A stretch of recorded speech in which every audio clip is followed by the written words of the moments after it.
रेल्वेतर्फे घेतल्या जाणाऱ्या परीक्षा प्रकरणी गैरव्यवहार झाल्याचं सीबीआयच्या तपासात उघड झालंय। सीबीआयने या प्रकरणी 15 जणांवरती गुन्हा दाखल केलाय। पाहूयात हा खास रिपोर्ट।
परीक्षा घेण्याचं कंत्राट मुंबईतल्या अंधेरी इथल्या एका कॉम्प्युटर प्रशिक्षण देणाऱ्या संस्थेला देण्यात आलेलं।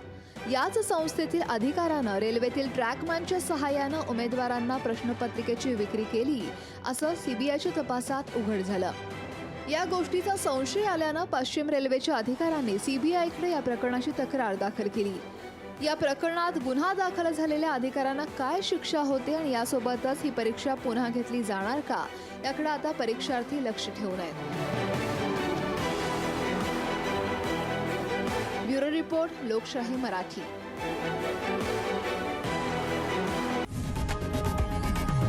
लोकशाही मराठी ऐका, पहा, जागरूक रहा।